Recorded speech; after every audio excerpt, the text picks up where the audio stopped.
Jameis Winston. Yeah, I like this nigga. This nigga. I have said absolutely nothing about them. We'll see what Jameis looks You like. think for the Saints? Mm-hmm. I feel like, to me, especially when somebody is pushed against the wall and is their last option, and you know that they know that. That nigga it pushed brings himself against the wall to eat a W. I mean, You want to eat a W? You want to win with me? We're going to eat the W. Hey, man. Only reason I can agree with you on that, bro, is because the Saints seem like they fit for him. Yeah, it's a lame state, yeah, and he's a lame nigga. yeah. And he can goddamn, you know what I'm saying? You know, like, okay, I get it. He threw 30 interceptions, but if I don't care who he is, if you could go out on a professional stadium in a league and throw for 30 touchdowns with 4,000 pass yards, yeah, you turn the ball over a lot. But that shows you got it. Yeah. It shows you can play. Right, exactly. That's why I say he needed, like, I hope I ain't taking wrong when I say lane. But when I say lane, I think about New Orleans Saints. Now, Nobody want to get nobody wants to, you know what I'm saying? Like the Pelicans do, or like fuck, man. It's not. So he can go down there and and really, a big name yeah. He can go down there. It is, but it's not for sports. Exactly. And because they got Super Bowl. Yeah. But he gonna fit in good down there because ain't no look at that lame man nigga to my hope the nigga gonna come out to my win the W. If he talking about not eating the W, we might win today. And he don't have to steal crabs because he has a place where seafood is always popular. Wow. Remember that nigga stole crabs from Publix? Yes. Nigga picked that shit up and walked out. I'm Jameis Winston. Hell no. Let me hit record on this. You ready? It's up to you, brother. Everybody else be vibing. You an overthinker. Yeah. You my nigga though, cause you need that though. He's definitely the caring person in this group. Me and Brandon definitely have regular chair. You want personalities. I'm good with this. Okay. You sure? Mm-hmm. Kyle Pitts. I don't know how to do that. These niggas is dumb, bro. You know they said the rest in peace to Joe Burrow because they drafted Jamar Chase. That should be for Matt Ryan too. Because Matt Ryan is definitely gonna die out there. Hey man, they went offensive line heavy in the later drafts. Oh, so They okay. did, and they went offensive line in the second round, and then the rest we went safety. That's good. Yeah, I mean, we still need some more linemen. But They Jordan drafted an an offensive lineman in the fourth round today. You said something last week that stood out when I seen them draft Kyle Pitts, which made me think of why they drafted Kyle Pitts. Remember you said you don't really need a defense to be great. You just need them to be good enough, and you have a high-power offense. Okay, you still got Matt Ryan, who's still good. You still got Julio, Calvin Ridley. You add Kyle Pitts. You know, they got a pick for the O-line in the second round. Maybe they looking at, maybe we can rekindle a couple of years ago, add another dynamic piece. We have these three dynamic weapons. We done picked up the safety position. Check. You got me? Check, yeah. We done picked up. That's how I looked at them picking up Kyle Pitts. I think it might work for y'all. That's why I said it might work in the chat when they drafted it for the Falcons. I didn't hear what you. I honestly didn't hear what you said. All I heard was it might work for y'all. No, because I was saying like what you said last week when you was like you don't really need a great defense. You just needed to be good enough in a high-powered offense. Their offense is already high-powered. They went and got a pick for the O-line in the second round. They went and got a... I mean, I still don't feel like they're championship ready.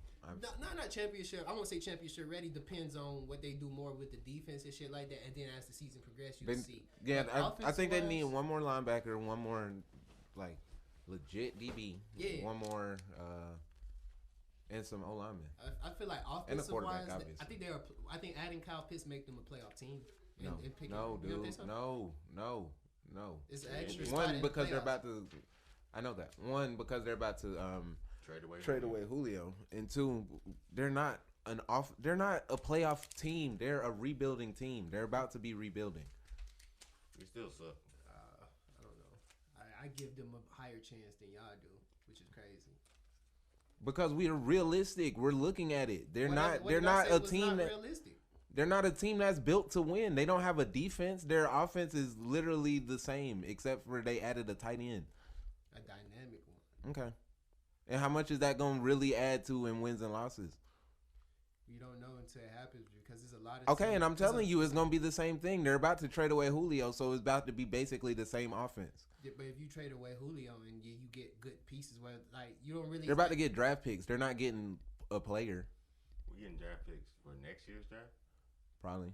I would say probably 2 draft picks. I mean, if you trade or him to Baltimore, you might get a if you good trade him player. to Baltimore, definitely you're getting. You might get if you get. I mean, but they're late draft picks anyway. They're late round. They're basically second round picks. Yeah, because they're a good team.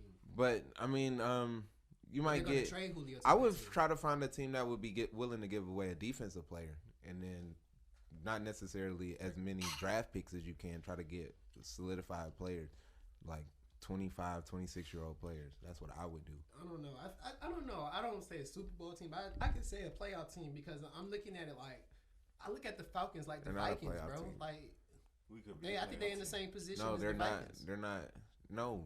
The only reason The Vikings have Dalvin Cook. They have Adam Thielen. They have Jefferson. They have Yes, a bro. defense. Yes, bro. Their The defense offense is is suspect. the offense is Their just defense as good. isn't that suspect. It's not as suspect as the Falcons, but it's suspect. It's not what it was 3 years ago Right. when they was a Well, Super Bowl team. they got rid of a few pieces, but Yeah. they did add a few more. But see, that's what I'm saying. Like, I think the Falcons are in that boat with the Vikings because the Vikings like have a great offense. The Falcons, I think they have a great offense, bro. And their offensive line is not goddamn. Are we live? I don't know if we live. And that Are we ready to go? Oh yeah, let's go. My bad, bro. Yeah, that- What? Hello and welcome to another episode of your favorite podcast, not another sports podcast. I'm one of your hosts, Brandon.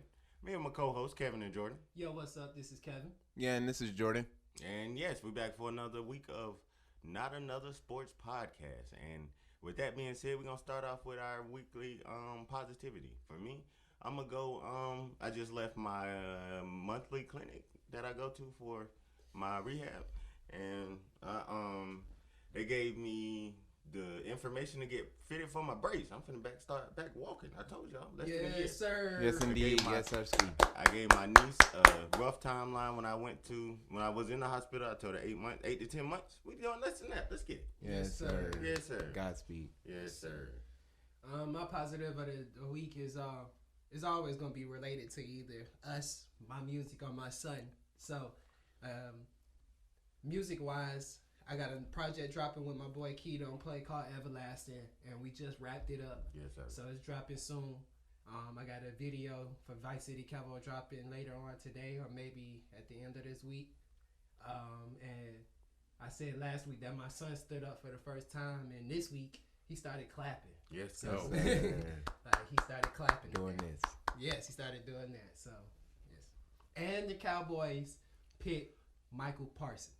I knew that was the pick that for them, and they went and did it. And I'm proud the Cowboys made the best decision that they could do, and I'm glad I was right. They made the pick that they were forced into. I feel like They was gonna I feel take like Kyle if Pitts J, if he I was feel there. like JC.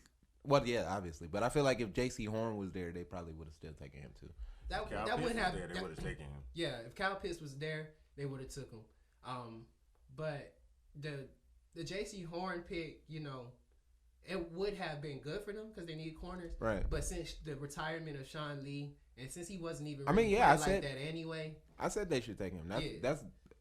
I said it at the time. I hate as much as I hate the Cowboys.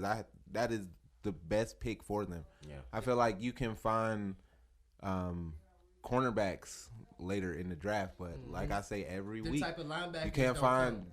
come. They're like 3-point shooters. You can't have too many of them, and he does rush the passer extremely well. Shannon said that he's basically like Devin White. So yeah, I think that was a great pickup for them.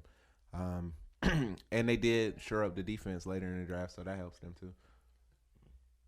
For me, yeah, it's just great that we are finally be able to get back in live sports. We went to the Braves game. Let's go. Yes, indeed. We saw a lot of home runs. I want to say 5 or 6. I can't remember the exact amount. I was on TV when Ozzie hit his home run. Let's go. And I saw Freddie get struck out by a position player. I did see Freddie. I did see Anthony Rizzo get his first strikeout. Shout out to Anthony Rizzo. Yeah, that was crazy. And then I won my bet against Kevin. Yeah. I got 2 more cases. I'm up to 4 now. So. Lakers, what are you doing, man? Come on, Jamal Murray go down and you can't get the 4th spot. Hey, man. Dude, I'm watching the Dallas game and y'all single-handedly destroying them, and with 4 minutes left, give up a 10-point lead. Are you ready to admit that I was right about Jokic? You were right about Jokic, and the only reason I'm saying you're right about Jokic is not due to the perfect attendance fact. It's for the fact that perfect he did. attendance. It's for the fact that without Jamal Murray, Didn't I say that was gonna happen as well? I thought they would at least slip to a couple of spots. I told you they was gonna stay right where they are. Yeah, so I give you that. And I didn't believe, not necessarily in Jokic as a player. I didn't believe the team around him. What about Michael Porter Jr. and the rest of them? He's there. He's there, and He be hooping. yeah, on the offensive end, he don't play a lick of defense. Hey man, you don't have to play defense to win games in the regular season. I don't understand what you don't get about that. You don't need defense to win regular season games. He don't play defense at all.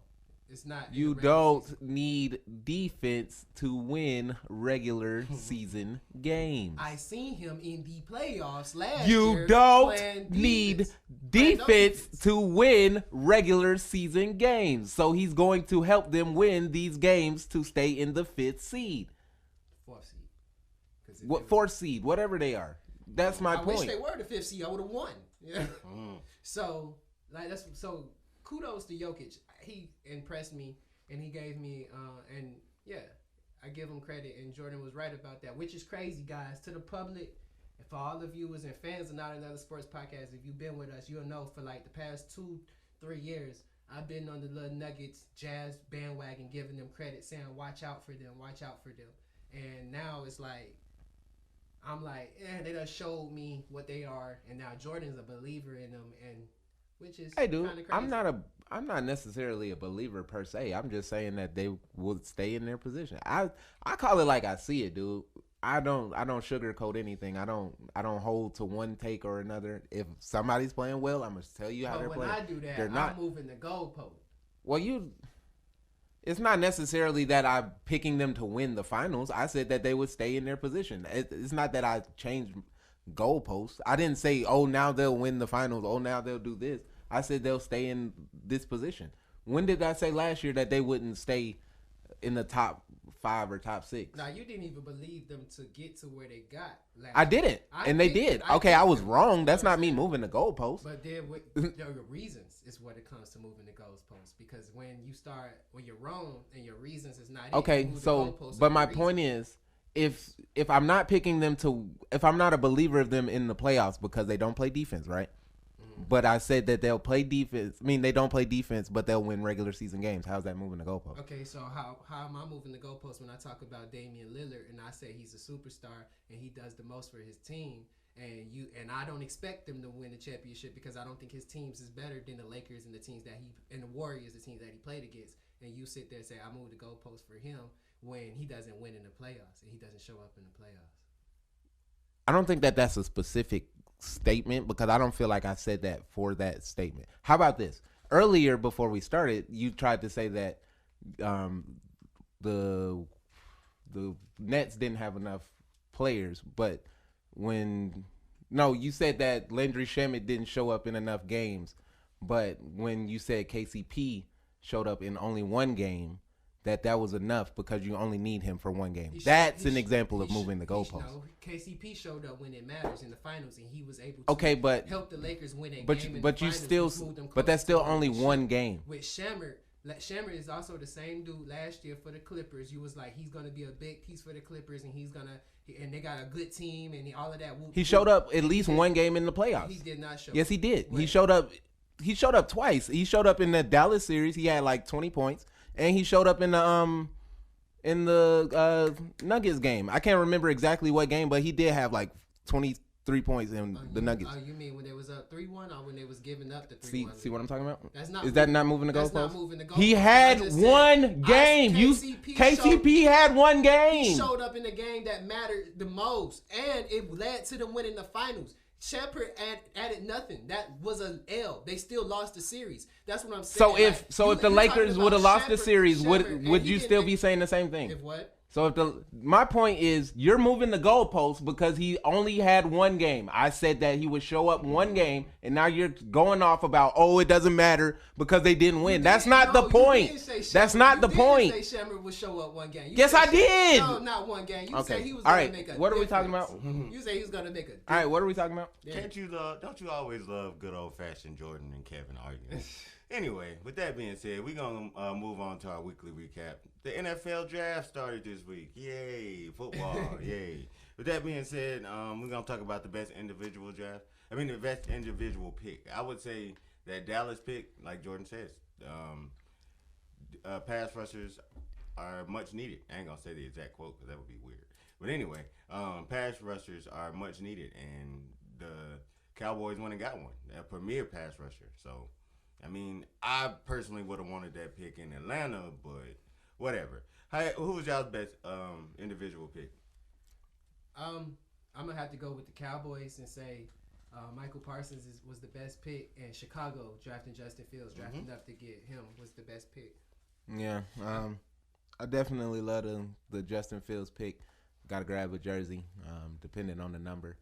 I feel like that's a great fit for them. I feel like they are in position to win the division, depending on what the Packers do, what A-Rod does. We're going to talk about that later, though. Yes, sir. So, and yeah, I feel like the Rashad Bateman pick was a good one. I don't think Kevin likes it as much as he did yesterday when I told him that he's 6 foot. But I feel like that's enough. He has 33-inch arms. He had 38 catches for 472 yards, and before he got sick, and then opted out for the rest of the season. So, I feel like that's a good pick for them. They also got another receiver in the 4th round From Oklahoma State. Yeah, so I feel like they made the right moves. I feel like as of right now, I'd be willing to pick them second in the division, maybe first. I don't know. From a GM for Baltimore to say we don't need receivers and we like our receivers and what we have, to go draft 2 receivers with your first 2 picks. No, I feel like he's saying that they need a receiver. I feel like he was saying that too much slack comes on his receivers, I guess. No, well-deserved slack. Exactly. It's well-deserved I agree. I'm just telling you what he thinks. I was just better explaining. It's not that he was saying we don't need receivers. It's just basically get off our receivers, basically. Like get off. He's doing the right thing by protecting his players and stuff like that. But at the same time, you have to come up. You just can't say stuff like that when it's obvious. You know what I'm saying? You'll be like, we love our players. We love what they do here. But addressing the wide receiver position is something definitely we looking into or something like that. Don't sit there and just sound like you just straight blind, oblivious to the fact that we don't.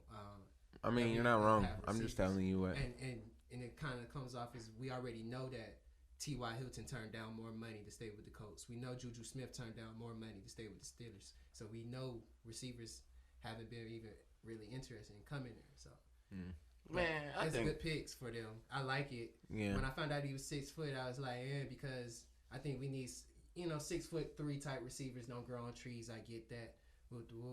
But I'd rather get the more talented receiver than just getting somebody just because he's taller. Yeah, it's not necessarily even about height for me, to be honest with you. I want a receiver for the Ravens that can go over the top. Well, yeah, I feel like he does that. But I also like the Kyle Trask pick in the 2nd round to what's it called?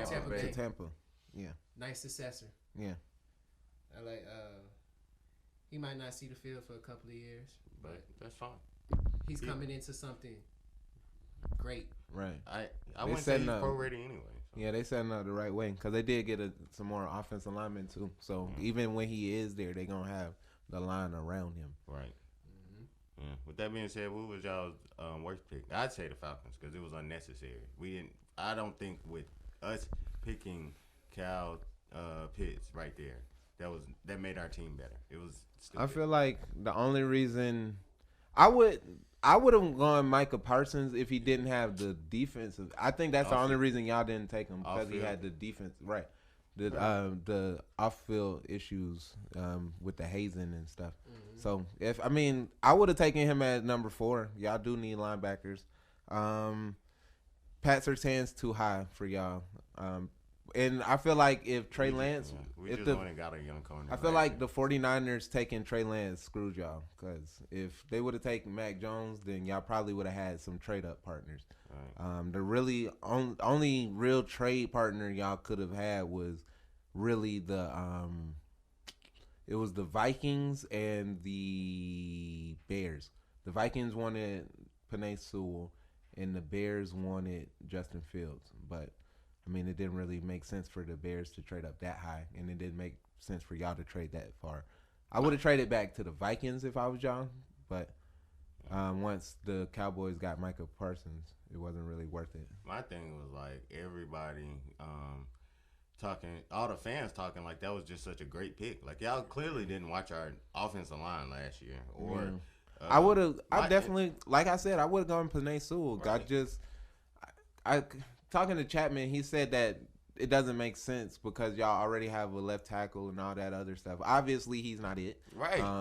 Obviously, and he played every position in high school and college. It's not like you have to get stuck in one position. They don't even list him as a tackle. They list him as an offensive line. Right. It's not. You don't have to get. This not Madden. You don't have to get stuck in one position. Right. You're versatile. You can play multiple positions. That's the thing. So I would have taken him, or like even if you want to go guard, go Rashawn Slater. Right. Like at some point, you're going to have to invest in your offensive line. You can't keep going second, third, fourth round getting injury-prone offensive linemen because obviously that's not working. Right. Try something different. I think it was Sarah Spain that said it. Fail big, fail different. Like, don't keep failing the same way. That doesn't make sense at all. That's like, definitely insanity is the definition. Like doing the same thing, expecting different results. It doesn't work. Like, try something different. Crazy. But yeah, that was my worst pick. The Falcons could have the second worst pick, depending on how you look at it, because I think it can work out if put together the right way, constructed well. I think it will work out for them. Will that happen? I don't know, but I think the Bengals had the worst pick. You had I agree with the Falcons passing on Penei Sewell and getting Kyle Pitts. It fell right into your lap, Cincinnati, to get the best O lineman in the draft. What I'm hearing is a sure ballot Hall of Famer. Out of all of these other quarterbacks and athletes that's in this draft right now, this is considerably the best player in the draft, along with Kyle Pitts. Yeah, so I don't get why they would. I mean, I get it. You want to give your young receiver weapons, all that, yada yada yada. But want to reunite him with someone he won a championship with, college teammate. Right, but at the end of the day, your quarterback was. I said Matt Ryan was top 3 sack, but Joe Burrow was probably up there with him too. Yeah. And he just came off a torn ACL because y'all couldn't protect him. Yeah. So why did you pass up on an O lineman to get a receiver? I don't understand when you already have and you receivers. Exactly, you have Tyler Boyd. Like I keep telling y'all, he is a good receiver. I get him every year in fantasy football. And I watch the games. He actually is good. They definitely could have got a receiver in the second round, third round later on. I didn't think they had to. I think they did that to kind of like say they pleasing Joe Burrow by adding him with a former teammate and stuff like that, a difference maker on the outside. But if you don't have nobody to protect Joe Burrow, I don't care if you have Calvin Johnson, Randy Moss, and T.O. on the same team. They not getting the ball. I feel like you was at Miss Lynn's house that time they played the Bengals, and they were asking me who I was going for, and I said I have Tyler Boyd on my team, so I'm going for him. Did he not go off that game? Yes. Okay, then.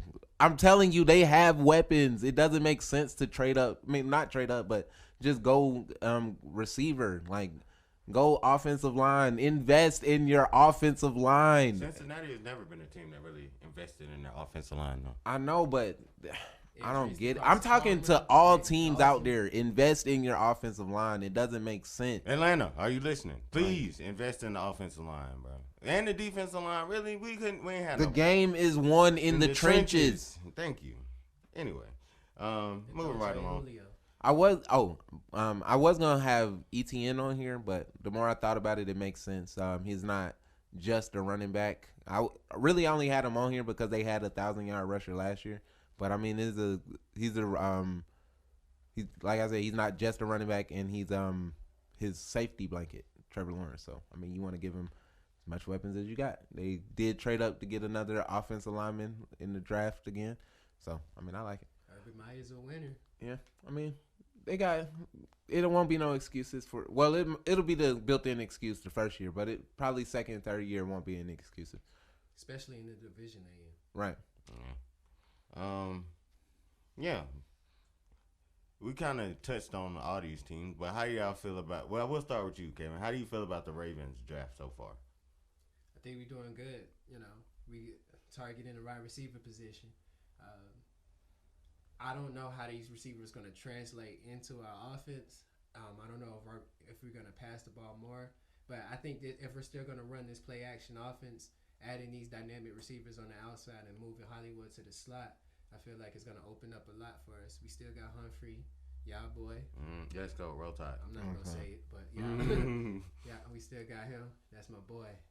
Lockdown corner. Let's go. Our And he just got paid. Yeah, we lost a couple of pieces on defense, but one thing about Baltimore, one thing about being a Ravens fan is our defense is not going to be trash. Yeah, and y'all got a linebacker in the second round, I think. Yep. Even on our down years, we're still middle of the pack. Right. So we're never going to be one of those people that's 32 in the league in defense. Yeah, Atlanta. I think. It's y'all, the Bengals, the Steelers, and the Browns. It's going to be a tough division. Yeah, I can see y'all winning the division. Y'all we are. All right. I'm not gonna say it that definitive. Mayfield. I'm not gonna say it that definitive. Roethlisberger. Hey man. Baker I mean, Lamar Jackson, he Hold up.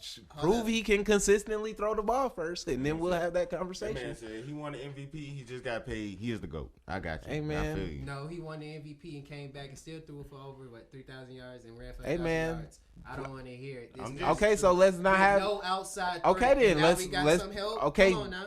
what is the draft? A crapshoot, a bunch of unknowns. We'll see what they look like. Don't just lean and depend on them. Just hope. I'm not. You see, exactly. That's what I'm saying. So don't just definitively say they gonna win it. I'd say they can. They might.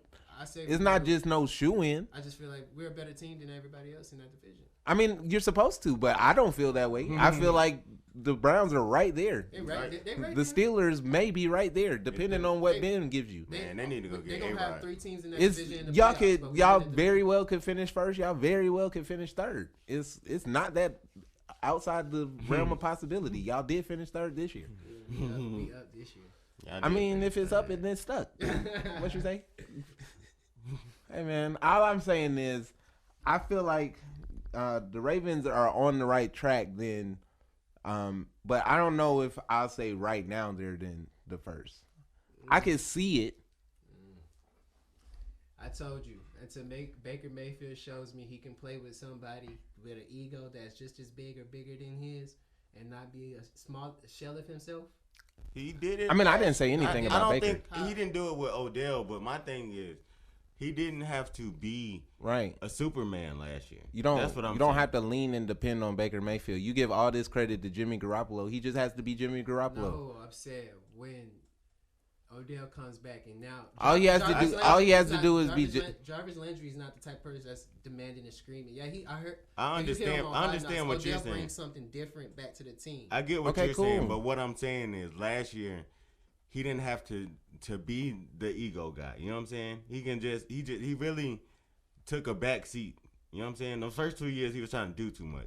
Last year he really took a back seat and became a game manager. And they leaned and depend on their running game. That's why their offense was so dynamic. Yes, and now I understand that, but I'm saying now with Odell coming back, this is someone that's top 4 receiver in the league, whatnot. Like he's demanding something different. You're not just gonna sit there. Yes, it's gonna run through Nick Chubb, but you're not gonna just sit there and give it to him 30 times like you was doing. Yes, you are. Yes, you are.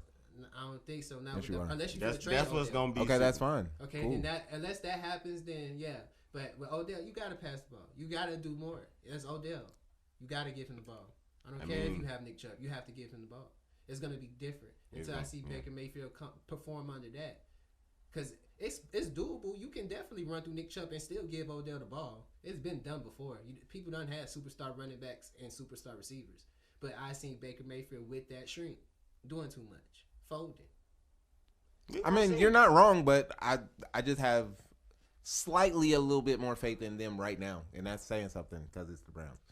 And I'm not really that much of a Baker Mayfield fan. Now their defense, scary. Right.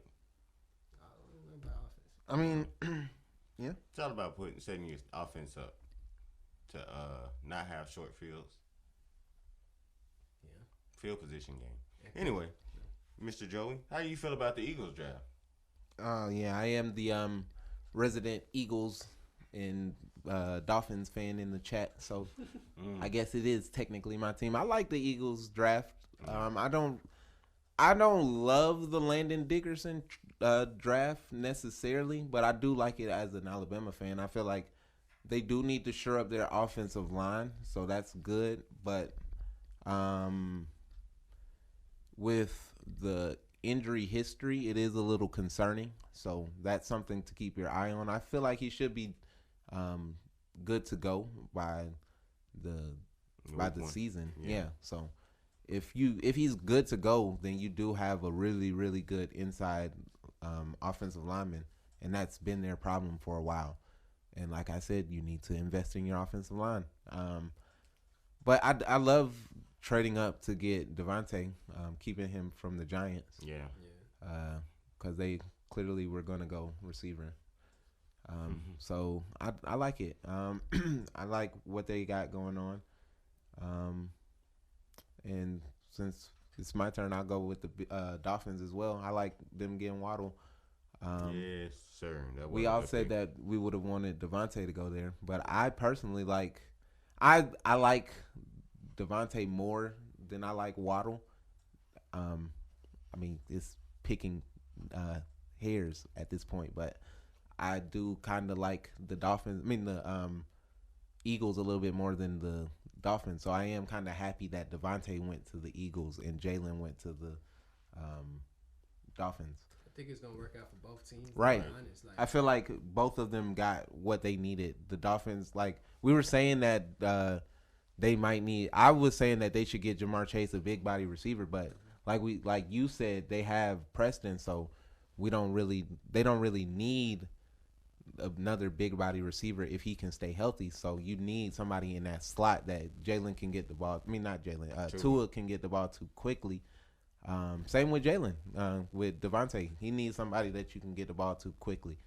So you think Jalen will be in the slot? Jalen Waddle? Yeah. Yeah, That's where he played at Bama. Yeah, he's gonna be like a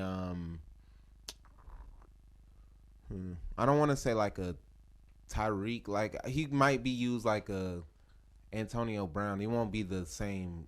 It might not be the same impact, but he'll be used like that, where you can use him in the outside if you need to, but he's better in the slot. Yeah. I think that's gonna be nasty if Tua can stay healthy and Devontae Parker. That's the key. If Tua can keep, but they did. I feel like they also traded up and got another offensive lineman. They got some in the second round. Second or third round. I can't remember. I meant to take notes on that, but I forgot. I did see that they got some defensive help as well later in the draft. So that's good. I'm still not picking them over the Patriots yet, but I do like what they're doing. 24 years on Earth, live and being from Miami and stuff like that. This is like the first time I seen like a team I was like, this is a good team. Like looked at the offense and defense, like and be like, dang, like they have potential to do something. Like and it took a whole I can see them in the Randy. Shout out to Randy, Jacksonville State's very own. Yes, sir. He said that he could see them in the Super Bowl. I don't see it. I can see them as far as Dolphins Bills AFC Championship. I could see that. I don't know if I could see. That's still a lot. I said I could see it. I'm not predicting it. I would say right now, if you ask me where they would go, I would say first round exit, maybe second round exit. Second round. Maybe. Depending on. Maybe second round exit. I don't know. Tua might come out blazing. I'm saying like right now, like being as realistic as I can. I haven't looked at the schedule exactly. I think it comes out May 12th. So we'll definitely talk about that when the time comes. But I know that I could see them in the first round getting a win. But right now, I don't know. You got to take baby steps. Right. You got to get in the playoffs first. Okay. Trust me. Yeah. If anybody know, I know. I'm waiting. The Dolphins got to show me. Yeah. Mm-hmm. With that being said, I guess I'll go. Oh boy, I alluded to it earlier. I think the first round pick was kind of stupid. I think we should have went defensive line first. I get you get the best athlete available and blah blah blah, but our offense was not the problem last year. Like our offensive skill positions weren't the problem last year. Our offensive line was, but defense we didn't stop anybody. We were middle of the road as far as rushing the pass. I mean, as far as rush defense, but as far as pass rush, we didn't get no pass rush last year. We didn't get no pass rush, and we couldn't cover nobody. So I don't understand why we went more offense in the first round, but whatever. I mean, well, y'all just gonna have to know that at this point they're just rebuilding for the future. So I mean, I don't. If that's I don't. I mean, I get it. You're talking to the same guy who told you to take an offensive lineman. So I'm not saying it's the right pick. I'm just telling you what they're thinking. They're trying to get as much. If we're rebuilding, who are we rebuilding around? They're young. I mean, their point is to get the team as ready as possible for a young quarterback, which I think is smart. I don't think that was the smartest thing to do, but I think that their plan is smart. So we're going to tank again this year. Yes. Who is coming out this year? I don't know.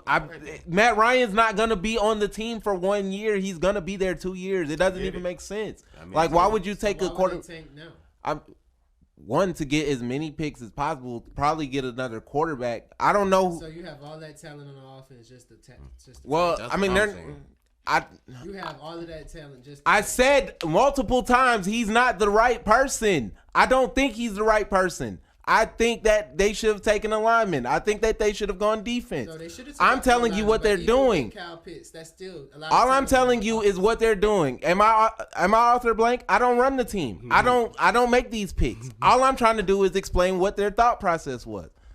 All I'm saying is it makes sense to go as much weapons if you're gonna go with a young quarterback. Whenever they get the quarterback, whoever the quarterback is, obviously nobody thought whatever the dude's name is, Zach Wilson. Nobody thought that Trey Lance was going to be this high. So obviously somebody can jump up there. All I'm saying is it doesn't make sense to get a quarterback now if Matt Ryan is going to be there for 2 years. That's unnecessary cap hit. You can get other people that's going to help now, develop now, and then you can have a team around him. That's all I'm saying. But I mean, you got a point. Still stupid. Team not leading. That team, even not your point. The fact that they're doing it. Even with you doing that, they're not gonna tank. This team still probably. They're not gonna be in the playoffs. They're gonna be middle of the pack. They're gonna be right where they were well last year. They're gonna be the exact same thing. I mean, but that got them the 4th pick. I mean, obviously it's not gonna be number 1. It's probably gonna be like 6, 7. But you still don't need a quarterback next year. I would say with that 6th or 7th pick, that would be the perfect time to get an offensive lineman. We shall see. I still think it's stupid. Anyway, moving right along to our genius and BS segment. Wait. Wasting whose prime? I mean, you wasting the end of Julio's. He's about to get traded. You wasting the Julio's about to get traded. Calvin Ridley's like 4 years in the league. This is 3rd year. You're not wasting his prime. You're.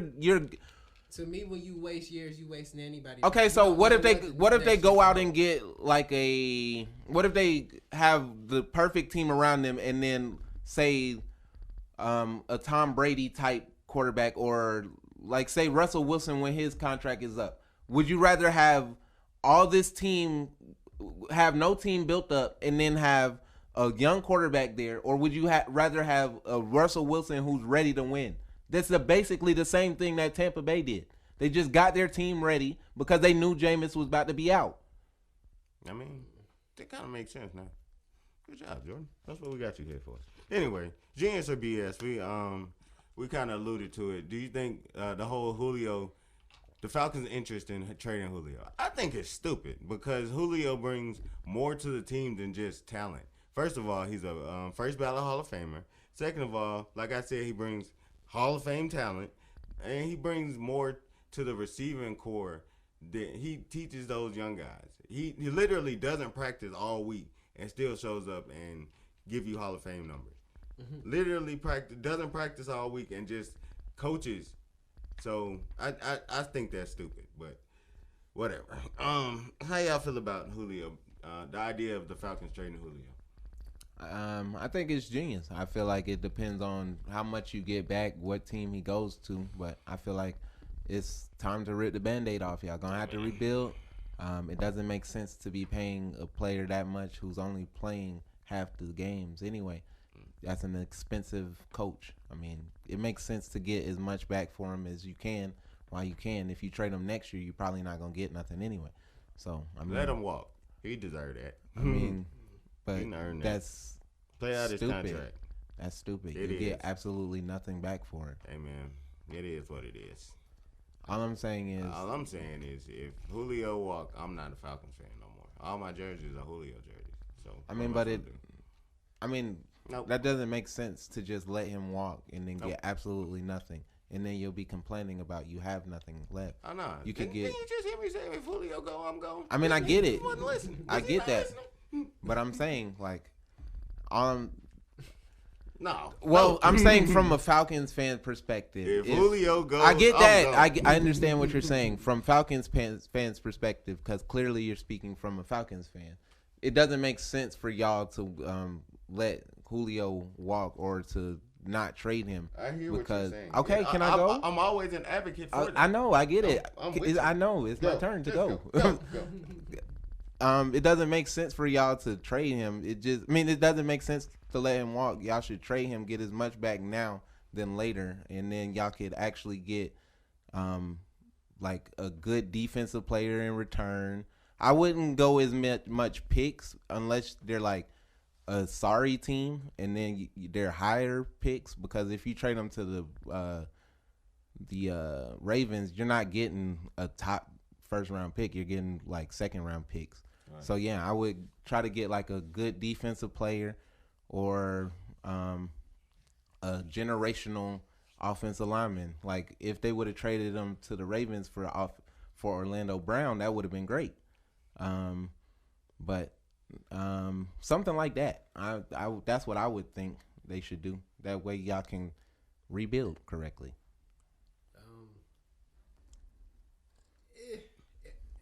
It could be genius, it could be BS, depending on what they want to do. Like, I'm not into the Falcons organization. So which do you have it now though?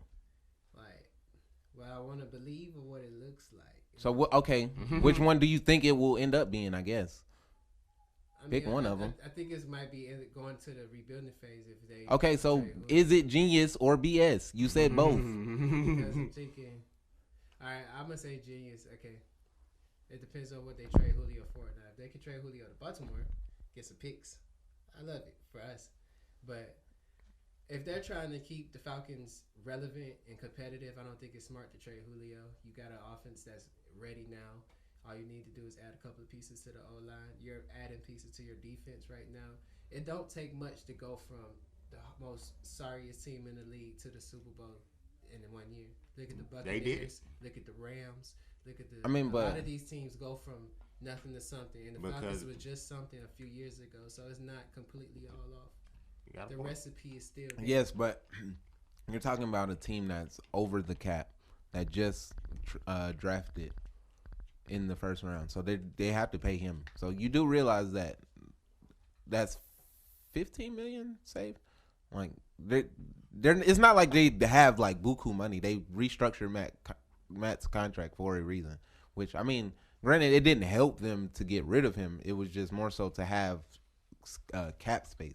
I mean, I still feel like there's ways around that. Like you can still like talk to Julio. Okay, so but my point is, have meetings with Julio, talk to him, let him know. You don't think that happened? So you think that they're just willing to trade him just because? I'm not saying that didn't happen. I'm just saying, like, if you can avoid doing it and figuring it out a different way, I would say do that, because the team is not okay. That far but off. for what? Make it seem like this team is the Detroit Lions. Like for what? Like what would be the end game?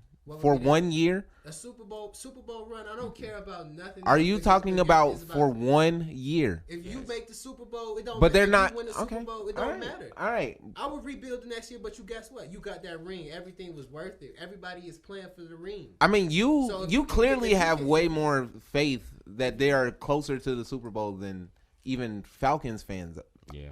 are, because I feel- they're nowhere near a Super Bowl. I don't know. At best, they would be in the second round of the playoffs.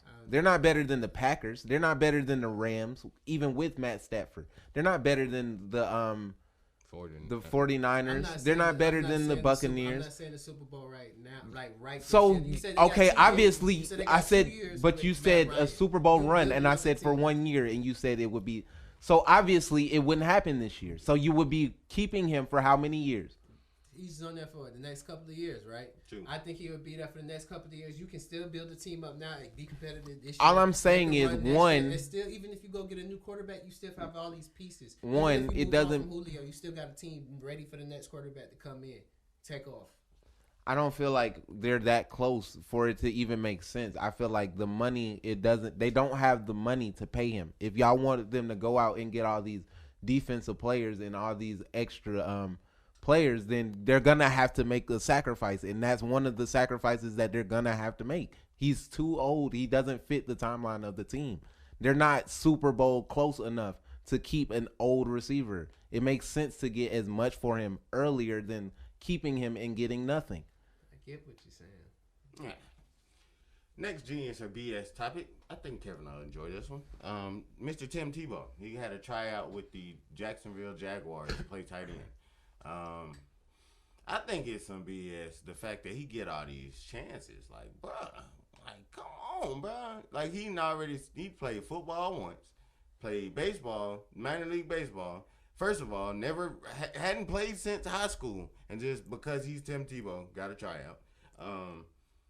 Then got a tryout at the tight end after he retired from baseball because he wasn't gonna make it to the league. I just don't understand. I think that is BS. But having him as a tight end, who knows? I mean, that's a big body. If he can catch, whatever.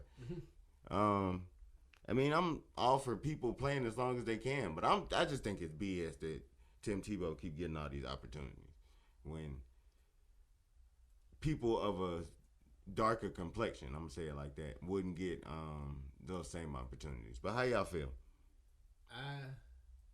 Let me say this about Tim Tebow.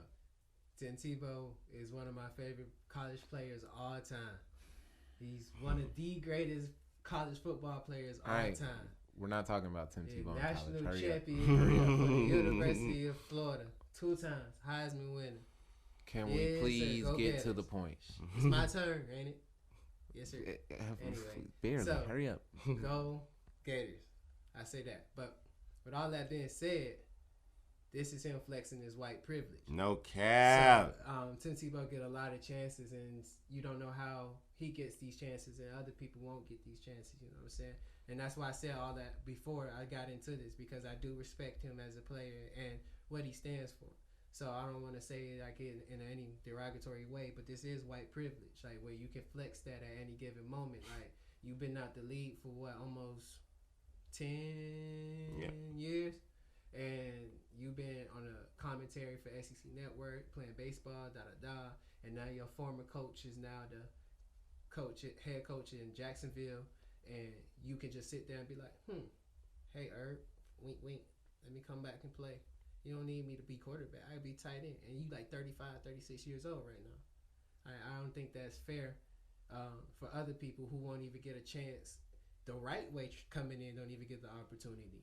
And he just gets the flex because he's Tim Tebow. Yes, he did a lot, and yes, he stands for good things, but that doesn't mean you get the flex that, because if it was anybody else, like Brandon said, darker complexion, I'm going to just say it, black, minority, like, you're not getting that chance.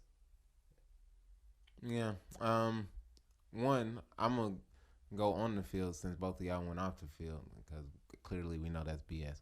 But, right, you decided you wanted to be a tight end now? Like, so when the Jets said they wanted you to be a tight end, it was disrespectful. So when the Patriots said they wanted you to be a tight end, it was disrespectful. Okay. Yeah, this is complete BS. Like my boy Alex Teicher said, shout out to him. We need more white people like him. Like, For real, for real. We need white people to call out white people. This is white privilege. Like, if any other receiver said they didn't want, like Lamar Jackson, for instance, if he would have went to the league, struggled, got kicked out, came back years later and said, "Oh, I want to be a receiver now," they would have looked at him like he was crazy. Ain't no way. No way. Ron, no, this is BS. And for all you people, I know y'all people out there who try to make these weird comparisons and make things what it's not, that would say, oh, they didn't do that for Johnny Manziel. Johnny Manziel. They did. They did do it for Johnny Manziel multiple times. How many isn't he in like a fan pick your own plays league? They giving him every opportunity. No, it is the exact same. It's the exact same. He keeps doing it. That's why he's not in the league. Jerry Jones wanted to sign him after he got kicked out. Then he got in trouble again. That's the only reason he's not back in. Basically, Roger Goodell said, "No, you can't." No, it's the same thing for him. Well, the moment we've all been waiting for, Mr. Aaron Rodgers. He said he don't want to come back to Green Bay. He said that basically, I'm gonna let Jordan explain it because he didn't I call for Aaron Rodgers wanting to be traded a year ago or 2 years exactly. ago? I mean, but then again, the writing was on the wall last draft night, right? When they went and got a quarterback and didn't play him, won the MVP. And hey man, he's the future Patrick Mahomes though. He did not dress a single game. He's the future Patrick Mahomes though. Just take that in though. That's what they said. He's the future Patrick Mahomes. This man was red shirt. Patrick Mahomes just won one Super Bowl, bro. Hey man, we'll find out. Come on. We're gonna find out who this year. Giving people their credit, but come on, bro. The NFL hype, bro. You shouldn't even won the MVP, the Super Bowl MVP. That definitely should have went to the running back. Hey man. Oh boy. Anyway, yeah. How y'all feel about Aaron Rodgers saying he's trying to get up out of there? I think it's genius because if they don't want you, leave. Go where you want it. Aaron Rodgers to Denver. Go ahead and be Peyton Manning Part 2. That's all I see right now because that's what's going on. I hear Denver, I hear the Vegas Raiders, and I hear San Francisco. Aaron Rodgers, I called for him to be traded from Green Bay 2 years ago. I think this was even before they drafted Jordan Love. When they drafted Jordan Love, I think that's when I called Jordan and was like, "Yeah, this is it. This is it." And I disrespected my man. Like they have yet to draft anybody that will help him on the offensive end. And yes, Aaron Rodgers, made mistakes, but we all human. If you don't have a team and coaching staff that's even putting you in positions to win, it don't even matter. So I think it's good that he doesn't want to play for Green Bay no more. Get out of there. Go get you a ship and just solidify yourself for real. I'm going to talk about the three teams that's the destinations right quick. The Vegas Raiders, you plug him in. I don't know how he will fit with John Gruden. That offense is legit. The defense is solid. I don't know. You got to go through Patrick Mahomes and stuff like that. In the division, I don't see that. And then if you go to Denver, it's the same thing. But I feel like Denver has a better defense. You still playing with Von Miller coming back. Still got some juice left. I think that's a better situation for him unless he goes to San Francisco. If San Francisco is the best fit, but I think right now probably Denver is the fit, if you get what I'm saying. Well, one, they're not trading them to any NFC team, so that's dead. Two, I highly doubt that they'll trade him to the teams that he wants to go to. So I'm gonna go ahead and not waste time talking about those teams. You think they're gonna trade him to some like? I mean, one, I don't think they're gonna trade him at all, and two, I don't think that they're gonna trade him to an NFC team. That's dead. They might trade him to the only team I can see them trading him to for real is Denver, because they're probably the only team that would be willing to give them what Green Bay wants. I don't think that any other team would be willing to give up what he wants. But I don't think he's gonna get traded. So it doesn't. Why not? Because they're petty. I don't think they don't believe in Jordan Love. He didn't play a game. He didn't dress a game. He's not ready. But I don't think they're gonna trade him. They're gonna play chicken. The same thing they did with Watson. The same thing they did with Wilson. They all are in the same spot. They like the Spider-Man meme, pointing at each other. But all I'm saying is, I think it's BS. You're not gonna find a better position All the teams, like Kevin said, the two best teams that you want to go to, you're gonna have to go through Mahomes, and you're gonna have to give up pieces. If if I'm Green Bay, I'll be petty. You want Aaron Rodgers? Yeah, you're gonna have to give me Von Miller. You want Aaron Rodgers? Give me Surtain. You want Aaron Rodgers? You give me I don't even know who the best Raiders player is on defense, but I'm getting the best defensive player you got. Not Jamal Adams. What's the dude name that was on Hard Knocks? I don't know. I might ask for Waller just to be petty. And they gonna get Derek Carr. Yeah, I might get Waller just to be petty. But yeah. I feel like if they do trade, Las Vegas or Denver will be it because they have pieces. I mean, well, yeah, I don't think. And they would get a quarterback in return for those. Yeah, but I mean, I think it's BS though, because like I said, he's not gonna find a better position. And two, you acting like it's not your fault, dude. You didn't play great in the NFC Championship game. You could have had a ring, and then all of this would have been mute. He was the best and then player on the field. No, he wasn't. No, he was not. Devin White was the best player on the field. He was. Stop it. And they had. He was the best quarterback. That's what oh, that's hard. Right. That's what he was trying to get It's a 50-50 chance. Right. Good job. That's what he was trying to get at. I mean, but and it's not like he didn't go 4 for 11 in the fourth quarter. He didn't go 2 for 11 in the red zone.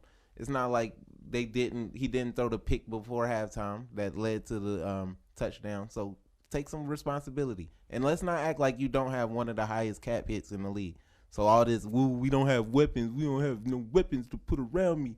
Get some of that money back. Then you might have some weapons. I feel like that's a little too harsh on the guy. I mean, and then just because he throw an interception doesn't mean you give up a freaking touchdown. Okay, but don't put him in the position. That's not a position. You are in the position. You threw the pick. What's his name? King? What's his name? Desmond? What's his name? Okay, one. They had the ball. That's all. Can I talk? I gave you your time. Let me talk. That's all on the corner. I gave you your time. Let me talk. And you put them in the position to score. You threw the pick with less than a minute in the halftime. You could have just ran the clock out, but no, you wanted to throw it ill-advised ball where the dude was double covered in the middle of the field. And when you had somebody wide open in the flats where you could have ran out of bounds, but no, you wanted to try to be superhero, give the ball back to the offense where you know Tom Brady is going to go over the top before halftime because he does it every game. So no, that is his fault. He did put them in that position. Head out. You gotta play corner. I didn't say that Desmond King, I mean, whatever the dude's name is, didn't give up the touchdown. All I'm saying is if they don't give up that pick, he's not on the field to give up the touchdown. So take some of that responsibility. Hold that L, big fella. Yeah, you can take some of that responsibility, but that's not all on him. I didn't say it was all on him. I said take some of the responsibility. Did I say take all of the responsibility? No. I don't see how you can see it. Whatever. Go ahead. Nah. That being said, we're going to move right on to our Goldfish Memory segment. The NBA is considering making the play-in tournament permanent. I think that's pretty, I mean, not genius, but I think that's pretty good. I think it'll be good for the game. It'll make those seasons more competitive. I enjoyed the bubble. I enjoyed the competitiveness of the bubble. People playing for a seed to continue playing. It reminds you of, well, I didn't play AAU, but I know all about tournaments. Like, play baseball. So, passing league tournaments. Right, bro. I miss those. No anyway, cap. Those used to be the best weekends of the year. Yes, no cap. sir. You're gonna eat good. No cap. You're gonna hang out with all your teammates. Shout out to the team moms. They used to make sure we had all the snacks. They had the tents. They had the chairs. Everything. Those bus rides back. You was gonna be weak. Yes, or the Gatorades. Anyway, with that being said, I think this isn't a genius or BS topic, but I do think that is genius. Yeah, I mean, I don't really care one way or the other. I think it's cool. I feel like it was necessary with 72 games. I don't really see it being necessary with 82 games, but whatever. They need the money, and they're gonna do whatever it takes to get some more teams in there. But I mean, I don't have a strong opinion on it. Like, if they do it, they do it. If they don't, I'm not gonna be upset. Oh yeah, that's what anything the NBA does. Period. I don't think it's necessary, but it's not a bad idea if they keep it. You know what I'm saying? Right. Because it just gives every team incentives. It's like me personally, I'm not a fan of tanking. I'm not an individual that likes people purposely going out there and not putting the best product out there to lose to get some draft picks, because is a lot of people that invest their time Yeah. to watching this, covering it, paying to see you. Like, that's unfair to them. I just don't feel like those extra 4 games are necessary. Yeah, it's not. I don't feel like it's necessary either. I feel like if you in the 7th spot, you in the 7th spot at the end of the Right. season. You in the 8th spot, you in the 8th spot at the end of the season. Right. Like, But it's different with this year because it's 10 less games, and yeah, whether you believe you can make up that difference or not, it's happened before where a team has made up that difference in 10 games. yeah. So But I like the fact that it gives the bottom half a little bit more incentive, and you see a little bit more competition in the regular season before the playoffs. You know what I'm saying? It starts to pick up a little bit earlier. You start to see more intense competition, and it gives us a chance to see the Wizards, like a team like the Wizards, at peaking right now. Like a team that was suffering from a lot of COVID protocols. Russell been out there by himself. Bradley Beal been out there by himself. Them up and down, for them catching steam right now and looking like what a Russell Westbrook, Bradley Beal at their highest would look like right now. That's nice to see with the play-in. Now they might end up in the playoffs, and we get to see Russ and Bradley Beal in the playoffs. I get to see a Florida Gator and one of my favorite players in the playoffs. That's something the play-in gives you. You know what I'm saying? Does that count as a playoff? The play-in. Say if do you have to make it to the 7th, 8th seed, or just making it to the 9th and 10th? No, you gotta get this. Yeah, 7, 8. The 7 play. I mean, I'm not. 7 play 10th, 8 play. No, 9. 7 play 9. 7 play 8. 9 play 10. Yeah. Winner of 7, 8 is the 7th, and then the loser of 8th, 7, 8th plays the winner of 9th, 10th. Yeah, that's how it goes. But I'm saying, does that count as making it to the playoffs for you? For the Wizards, if they. I mean, for any team, if you're in the. It does. It does. I mean, to me, it does, because it's like you still battled your way through the field and made it there. You know what I'm saying? Everybody had the same opportunity to. I mean, I don't feel like getting into a whole long MVP conversation, but remember last week when I said that Steph should be MVP, and you said he couldn't even lead his team to the playoffs or something like that. And I never said Steph Curry could never lead a team. I said Steph Curry. I mean, you said he was. You said he was.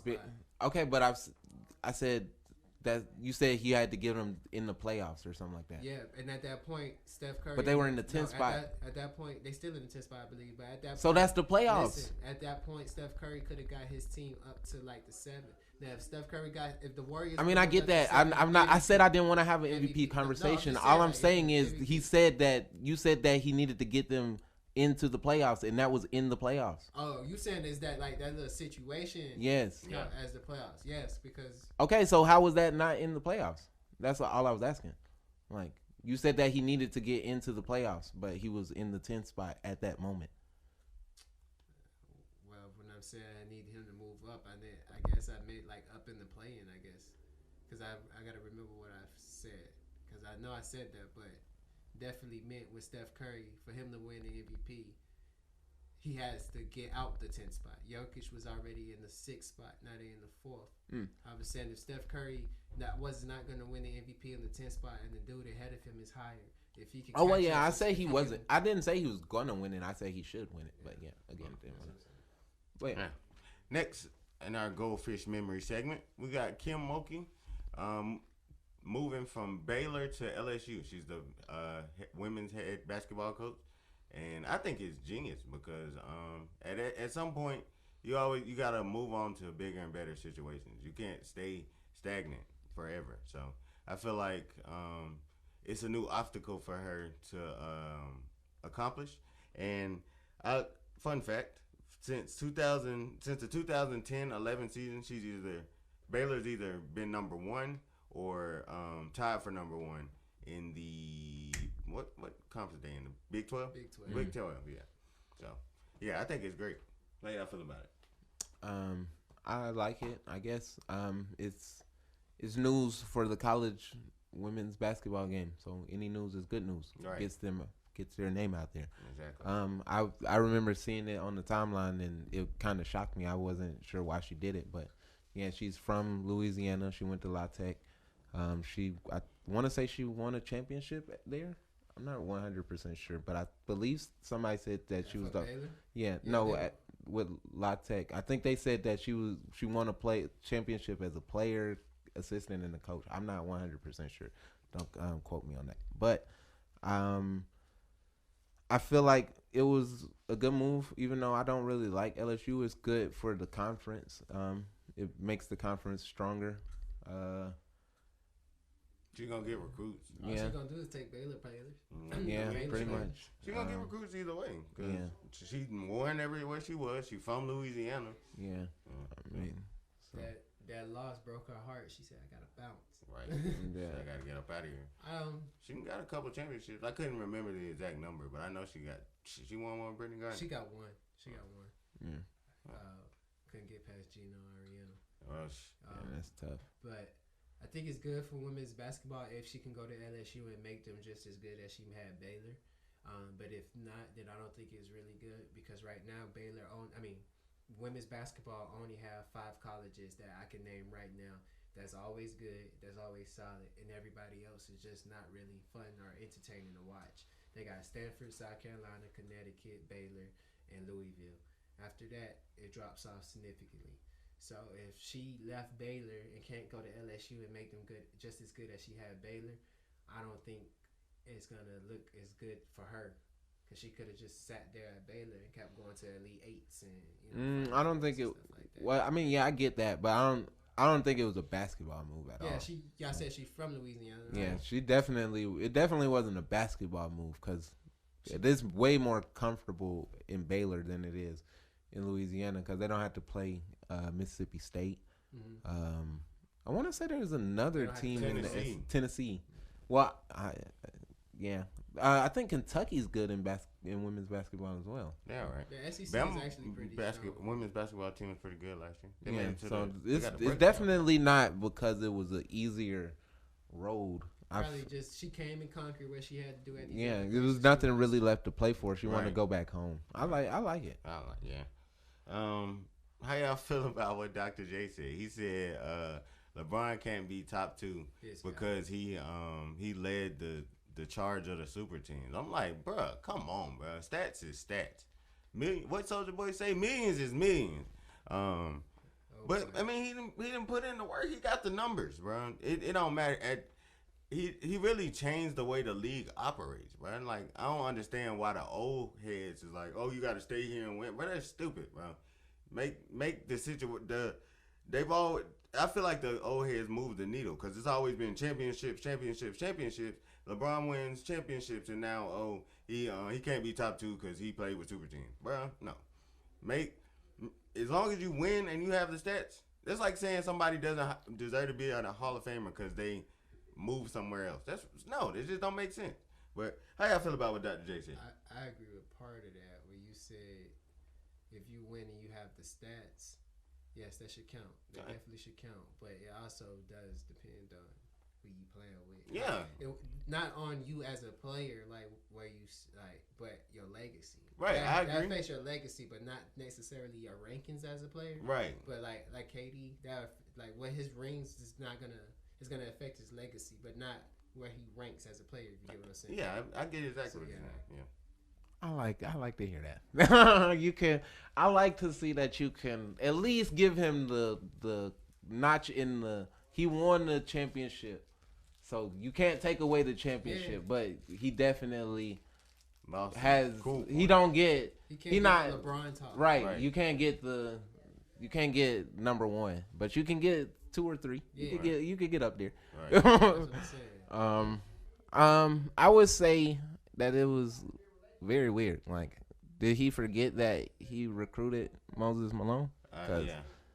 Bro, that's the thing with old people, bro. They be forgetting that they do stuff. Like, they forget that we have Google, right? You know what I'm saying? Bro, they was like, hey, bro, they weren't alive, so they don't know that. No, hey, bro, like, our search engines work, bro. We know that. We still rank you if you don't know. No cap. Like, and did he forget that 3 of the people on his top team played for a super team? Like, just because somebody else put them together, it's still a super team, though. Right.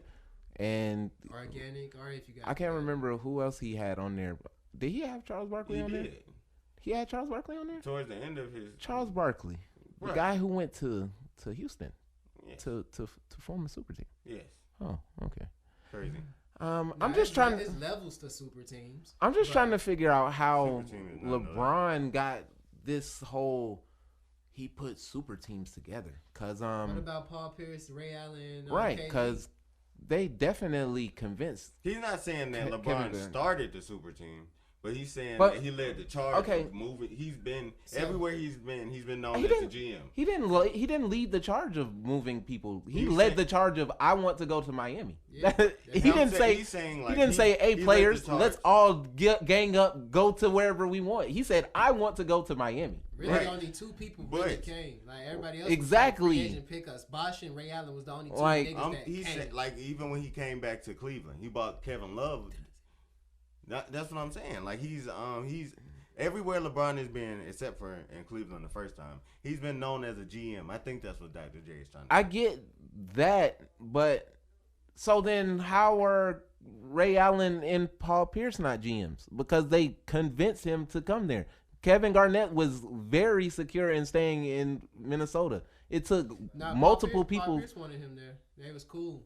I know it took a lot of people to convince Kevin Garnett to go to Boston. It wasn't the GM that convinced him. It was the team that convinced him. Those players convinced him. Did he forget that Grant Hill and Tracy McGrady tried to get Tim Duncan to go to Orlando? The only reason he didn't go is because he wasn't allowed to have his wife on the plane. So how is LeBron the GM of all these teams, but nobody else is GM? I'm confused. Old people be moving the goalposts Like, just to prove a point. It doesn't make sense to me. Like, I'm known as the LeBron hater, but that doesn't even make sense. Like, he didn't say let's go here. He literally said I want to go to Miami. Like, it's no different than any of those other places. All he did was break the shackles. So to speak. All he did was have a Like- TV show like, about it. That's literally the only difference. That's the only bad thing you can say about it. But I'm saying, like, he broke the mold for players to feel like, okay, if I don't feel comfortable here, whether it's financially wise, whether it's me bought how I'm used here, I can use my free agency as a tool and go to a place where I feel wanted, financially secure, I feel comfortable hooping, my family feel good. You know what I'm saying? Like, they start making more decisions based off of them and how they feel more than what the team want. Because the team would preach all this loyalty, stand committed to you 1 year, then the next year they looking at you to trade. So like all LeBron did was like, okay, I'm here at Cleveland. I'm not feeling like they're putting the pieces around me to really win the ship. I keep getting bounced in the Eastern Conference Finals, the second round by these teams I shouldn't because I don't have the help. I want to take my talents and go play with my dog that I know is a baller. That's all he did. That's why KD do it. That's why everybody else do it now. Like, to say LeBron just said, yeah, like you said, Jordan, like he just said, I'm finna take Dwayne Wade, Chris Bosh, Carmelo Anthony, and Amari Stoudemire, all them that was hot at the time. He did want Melo. Yeah, he Melo wanted backed out. Melo backed out for And the then we bag. got Chris Bosh. Exactly. It would have, because Melo wanted the bag, so he didn't want the ring. I wonder if he regrets that. Nah, his bank account do. Nah. No, I wouldn't. Melo don't care, bro. I don't know Melo, though. Like, Melo 'cause- just I'm wants to still a hoop. legend. But I don't okay. think Melo really cares about winning a championship. Melo just I mean, loves I hooping. get that, but I'm saying, like, you don't think like Yes, in the one back or of his two, mind, he like, was cause thinking, LeBron left and got the bag, so he still could have left and got another bag. Bosh ended up still making the most money. out of all of them. So Exactly. Carmelo That's definitely- what I'm saying. Do you Yeah. think he regrets it at least a little bit? If you look at it like that and see that Bosh ended up making the most out of all of them, Exactly. Melo probably looking back like, dang, I coulda I got the could ring. have got the rings And the and the money. money, and I could have still been in Miami. Well, to be fair, I He don't probably think wouldn't he be would Miami have. now, but- I don't think he would have left. I don't think he would have left Miami if Melo and D Wade were still there. Yeah, But because I think he would have gave D Wade at least a little bit of the benefit of I that. still think I don't Melo think was he still had ended up the- securing the most though. Well, yeah, I still feel like he would have. They would have had to give him the most because that would have been the only way to get him there. Like, Yeah. all right, bro, we gon' break you off, bro. Come on, You know, I like, need the bag, bro. yeah. I mean, You gonna win? you shit. I can't need you the can't live bag. life in regrets, but I do wonder if he had to do it over again, if he would have done that He different. definitely wouldn't have went through that year without being in the league if he would have did that. I'm sure of it. I'm sure. You talking about the year when he was bouncing around to the Rockets and Mhm. then the Hawks he gave had him a the- jersey and took it back? When they did all of that, all of that disrespect on my guy name, on Melo name and stuff like that. Yeah, I mean, I like Melo. I like. If he I never really watched him. I definitely didn't watch him in Denver. I didn't watch watched him in college. I didn't watch basketball back then. Yeah. I didn't start till 06. But by the time I really started watching, he was in New York. But I mean, the only thing I don't like about Melo is that he forced his way out of Denver to the Knicks, and they gave away all the pieces that would have helped you. I don't know about that. I feel like that team just didn't live up to its potential. I agree. I mean, it was the Knicks. It's definitely the Knicks. Even with that. But I mean, I feel like you still could have had more talent if you would have just waited. Yeah, but I mean, he ain't want to be in Denver no more. I get it. But that's really the only real issue I have with him. I never really watched him until like with Portland. See, basketball always been. Yeah, he definitely was hooping last year. I give him that, and he hooping this year. Growing up, Melo and Wade was the guys for me, and then like now Steph Curry, Russell Westbrook, and Dame. But Melo definitely would have been that piece. But the end original topic, LeBron, is no matter what nobody says, you can debate it. He's definitely top 2 all time in my eyes. He done too much, did too much, still doing too much, and when he's said and done, he's gonna be first or top 4 in every statistical category in this game. And if you just look at him, bigger, stronger, faster than everybody. And he's been to 10 finals. He's gonna probably finish with 5-6 rings. So yeah, no, he won't. He's not 100% healthy. It's okay. Kawhi not either, and they still hey man, championships. He right? throwing out them little seeds. He got. I'm telling you, I can't wait till the final. I mean, when they get eliminated in the playoffs and he come out with a walking boot. I can't wait. I can't wait. Yeah, man. LeBron is a character. Anyway, for our last segment, we're gonna our pick the ending segment. The question this week is Derrick Rose a Hall of Famer? I say no, because you're not supposed to give Hall of Fame. The Hall of Famers aren't picked off of talent, off of what could have been. We all know what type of talent Derrick Rose had. We all know exactly who Derrick Rose would have been had he stayed healthy. But that's not who Hall of Famers are. Like, of course, I want Derrick Rose to win the ring just because who he could have been, who Derrick Rose was before he tore his ACL, man. Because Derrick Rose really changed the mold of athletic point guards. Derrick Rose was Russ before Russ, minus the assist. But I miss seeing that Derrick Rose because it really made LeBron. It made the East way more competitive. So, but how y'all feel about this week's question? Yeah, this came from Coach Johnson on Facebook. Shout out to Coach Johnson. He definitely filled a great role when Coach Jones left, helping out the defense. But yeah, I think he is I think he's gonna make the Hall of Fame. Y'all are forgetting it's not the NBA Hall of Fame, it is the Basketball Hall of Fame. He did play well in college. I want to say they only lost 1 or 2 games. They lost the national championship to Mario Chalmers. Yeah, I remember. Derrick Rose is literally the first college basketball game I watched from beginning to end. It was when they played against Tennessee. That was the first game they lost that season. So I personally think he is gonna make the Hall of Fame, and whether it should or shouldn't be, the NBA, the Basketball Hall of Fame is what is it? What did you say? It is potential. Yeah, it is. There's a lot of what ifs in the Basketball Hall of Fame. They have Tracy McGrady in there. They have Grant Hill in there. It's a couple of other. They have Bill Walton in there. He's a big what if. I don't know, but if you go to the NBA, you make more than 6 All-Stars. I think that qualifies for Hall of Fame status, though. I mean, that's kind of a low bar, but more than 6 All-Stars. I mean, once you start hitting that 7-8 mark, we know who you are. I feel like. Cause let's be. I mean, are you saying that's it? Like no, just 6 All-Stars? He won an MVP too. I give you that, but I'm saying like, so if you get 6 All-Stars, that's it. Like, No, No, he's 6 saying- All-Stars is are you saying like, okay, so that's a start for Right. you? Yeah. Yeah. You gotta, Okay, to me, you got for you. He has to have 6. Yeah, I and if can you- see and if that. you don't have I 6 thought you were All-Stars, saying if he has 6, he's in. I didn't agree with that. But No. yeah, I can see if he has 6, then that's. No, but if you I got, would like, say 4 All-Stars for and, you. like, I mean, 2 for that take, I would say 4 All-Stars.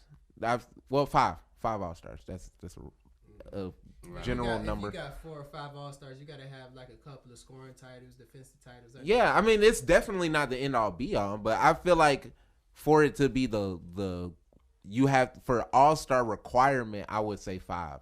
Like anything less than 5, you have to have like at least MVP, Finals MVP, something. But I think like, Derrick Rose in particular, yes, he's a Hall of Famer. It is the Basketball Hall of Fame, and just Derrick Rose's personality, what he means for Chicago, how people love him. People love Derrick Rose. Derrick Rose is probably is top 5 most popular player in the league, and he's not like the Giannis or anything. Like, people love Derrick Rose, and Derrick Rose in his prime was a sight to see. Like, I still watch old Derrick Rose highlights and be like, dang, this man. Yeah, I'm not gonna cap. I remember that year when he got hurt.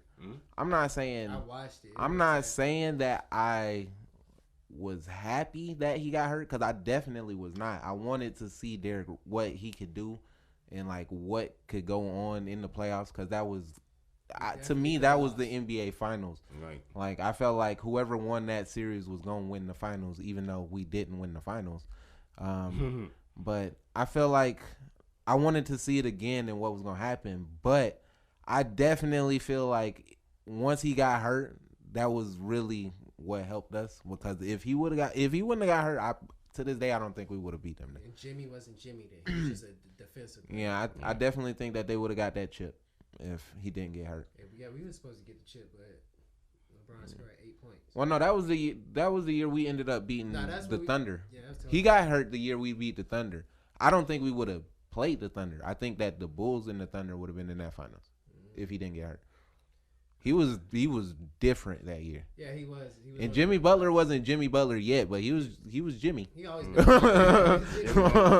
get bucket. He was Jimmy Butt. He was close. I definitely think Derrick Rose is a Hall of Famer though, because even after all of the injuries and stuff like that, this man still averaged 16 to 18 points a game. Even on his worst seasons, he was averaging 16, 18, 16, 18, 20, whoop. Like, this man still is a basketball player. I haven't seen him dunking forever. And don't forget, they did have Luol Deng, who had the strap, and they did have Joakim Noah. They did. He was a dog. The youngest MVP ever. However, that's debatable because LeBron probably should have won the MVP that year, even though Derrick Rose was just a sight to see. That's probably why he won. But let's be real, LeBron definitely was the MVP 4 years in a row in Miami. Yeah, I think he got that. Didn't he win it? He didn't win it the first. He won it the first year he was there. Won it the first year. Yeah, I think it was the Giannis factor. He would have had to average 60, 40 assists, all that to get. He was definitely the MVP that year because Wade wasn't even playing in the regular season. Right. I mean, I agree.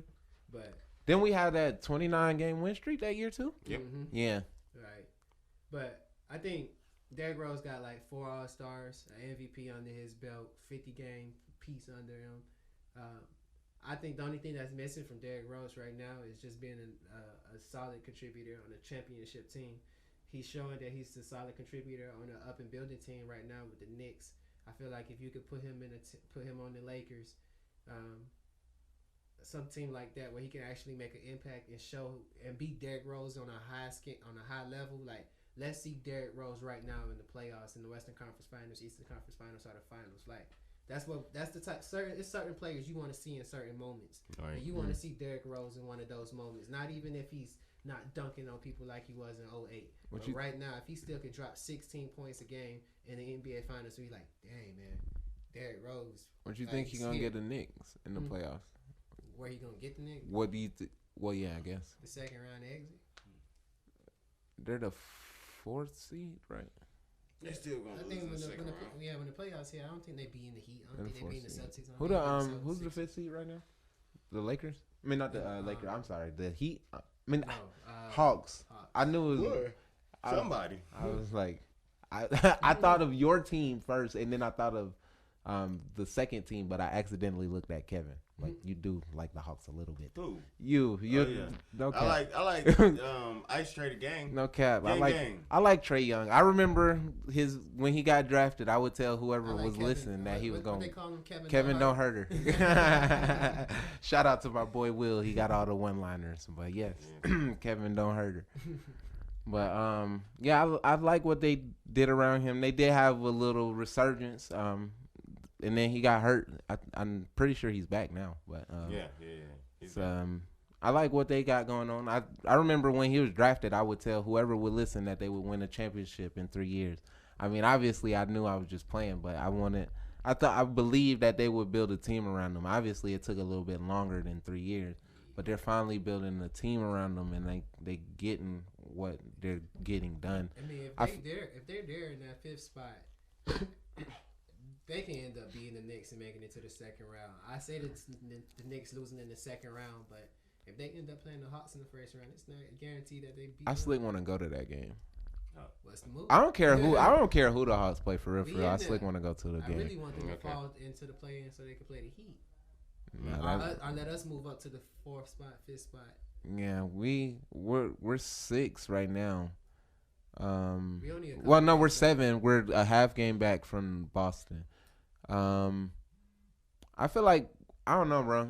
Our schedule is a little bit too tough. We got the Mavs, we got the Blazers. We got the Mavs, the Blazers, we got Boston back to back, we got Philly, and we got Milwaukee. So I don't really see us getting that that 7 high. seed it is. No cap. I can't remember exactly what Boston's record is, but it's looking 7 seedish. I would like to get up. We beat them twice. Hey man, if we can get up to 6 and play Milwaukee in the first round, keep an eye out. Yes, sir. I don't want that. With that being said, Wait. You said you don't want that? So you would rather have Philly in the first round than Boston? I mean, not Boston, Milwaukee. Philly over Milwaukee. If we get up, I thought you was talking about you would rather have Milwaukee over. What were we talking about? Philly. No, Celtics. I mean, what? I'm sorry, I thought you were saying you wanted to see the Bucks over the Celtics in the first round. Oh, I might have said that, but I meant like I would rather us be. I was saying I would rather get to the 6th seed over Boston, so that we could play Milwaukee instead of Philadelphia. Yeah. Okay. Now, if it's that, I'd rather see Milwaukee than Philadelphia in the first round. I think like we gonna really see Joel Embiid. The Nets gonna see Joel Embiid. Like we gonna. Really Hey man, I feel like they're gonna double, triple team him, and they're gonna have to get whoever else. Now, if Danny Green, Matisse Thybulle, Ben Simmons, all them show up, you got a point. But I'm not saying that Joel Embiid won't be effective, but he's gonna have to be an effective passer. He's not gonna get these 1-2 people like matchups. He's not gonna just be dropping 30, 40 in the playoffs. I think for one, I think he is. I mean, I don't think he will, mostly because of like I said earlier, he's leaning a lot on the free throw line. So he's not going to get that in the playoffs. He's not going to get to the free throw line 19 times a game.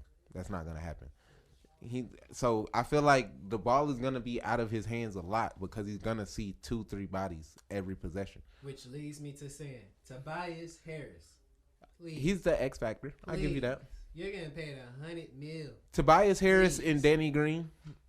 The series goes the way. I say Steph Curry, not Danny Green. Danny Green, just play defense, bro. Let me not go to YouTube and pick up that interview in the finals. I mean, he probably gonna. He probably gonna have to make another one of those videos. It's gonna be.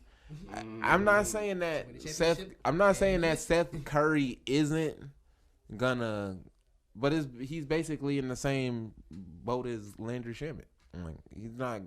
You're not dependent on him. You're actually depending on Danny Green.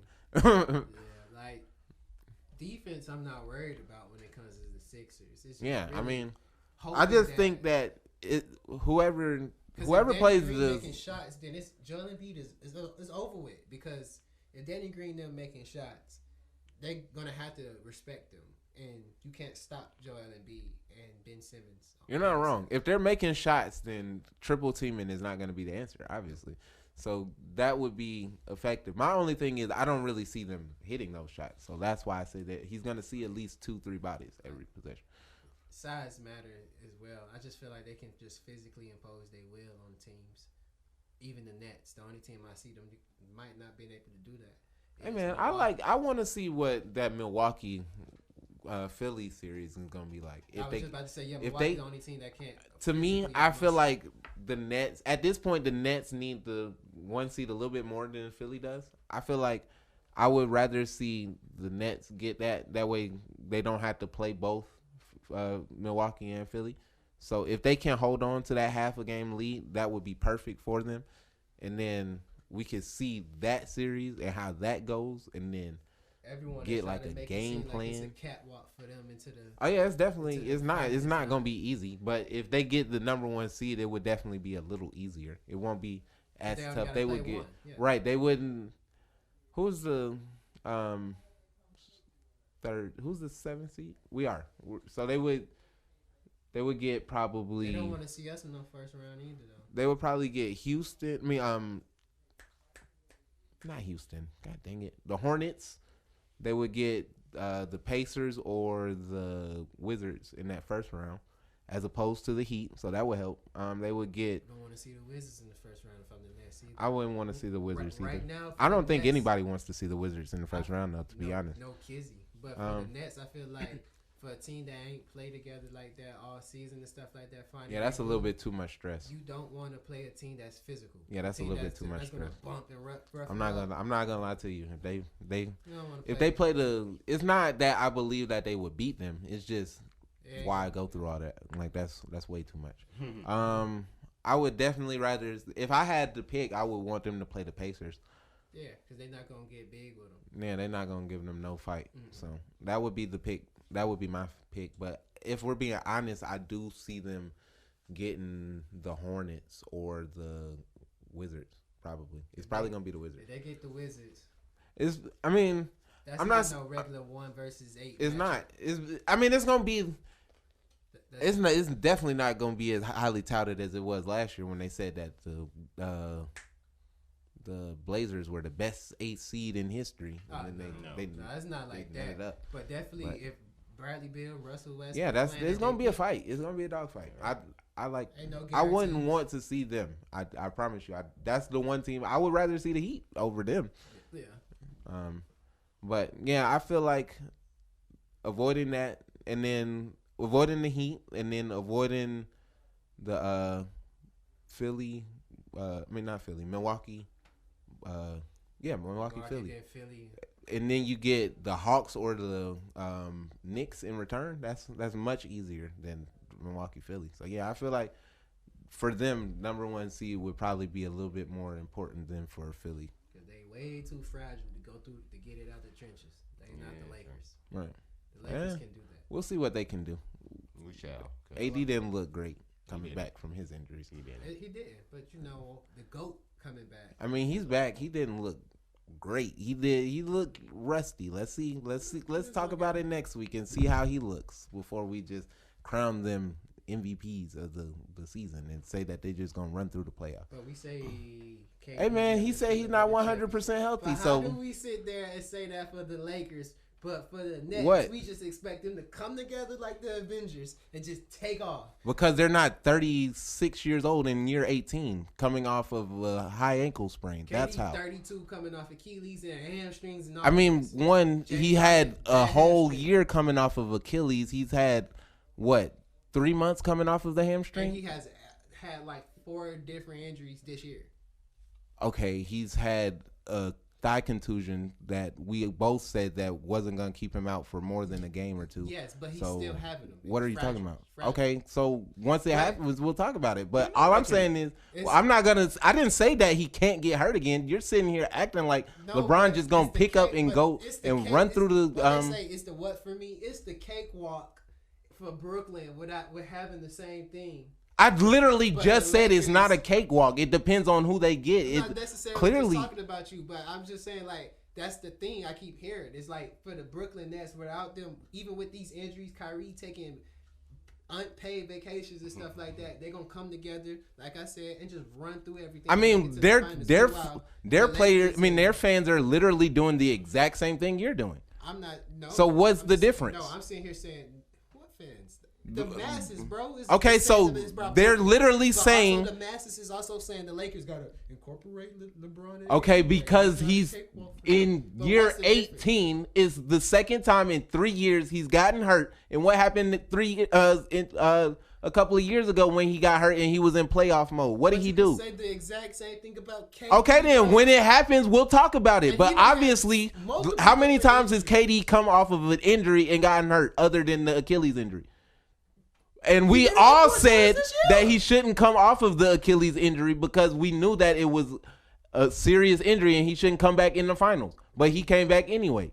And he just got, and he came back, and he got like 4 separate injuries this year. Came back, got hurt. Came back, got hurt. Oh, rehamper this.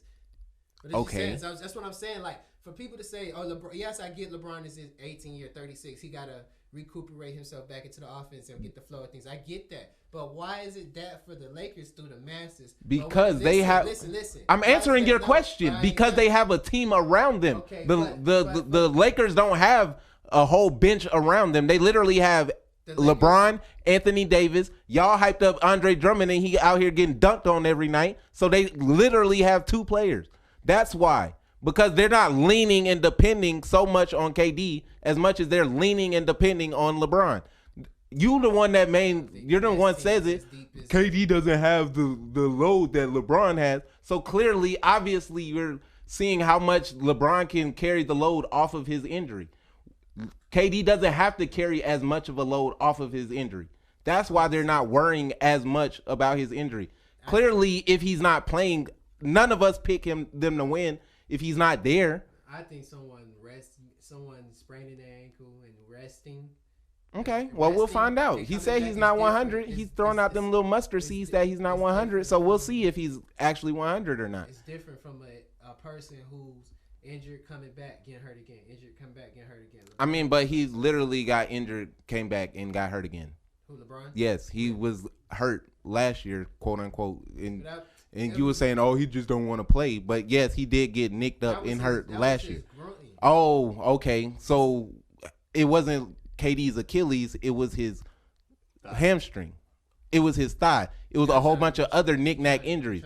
Oh, but you 4 times see, in a that's you season, moving the LeBron- goalpost No, again. that's not. That's 4 times in one season. LeBron came back. LeBron came 30 back games. one season and got hurt multiple times last year. It's the exact same thing. Whatever.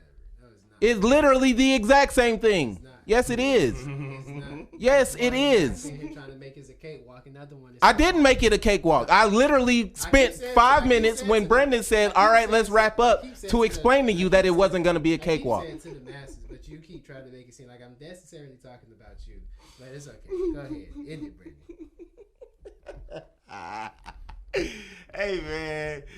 That concludes another episode of your favorite podcast, Not Another Sports Podcast. Remember, I'm one of your hosts, Brandon. And make sure you follow me on all social media at Rob Was There. And before I get out of here, I want to shout out my shirt, man. Shout out to Tierra Mama. She made this shirt. Yes, it's it a is, double entendre. Roll Tide, Roll Tide. and Roll Chair. I mean, if you caught the other entendre, then hey, shout out to you. But Ours. yeah. And this is Kevin. Make sure you follow me on Instagram at Vice City Kevo and be on the lookout for more music on all streaming platforms. Yes, indeed. And since we shouting out music, go run up my boy KIDD album. Rookie season, Yes. yes, sir. My brother just dropped Sir. rookie season. Go ahead. Yes, Features from 05 Vice City Kevo on there. Steve. Bars for Days. Yes, indeed. Baby Kendrick. Yes, indeed. And you can follow me on all social media at this_guy11. I'm sorry, that's just Twitter. You can follow me on Instagram on _thisguy11. You can follow the sports pages on Facebook and Instagram at Not Another Sports Podcast, and on Twitter at N_A_S_podcast. We thank you for listening and or watching, and you can find us wherever you get your podcasts.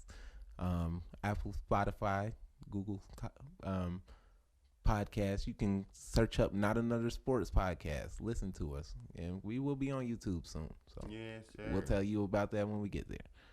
But you can also find us on Cool Telly every Saturday at 1:30. We definitely are live streaming on there. Yes, sir. No cap. And with that being said, make sure you wash your hands. Black Lives Matter, and go Gators. Yes, sir. Roll Tide. Yes, sir. Yes.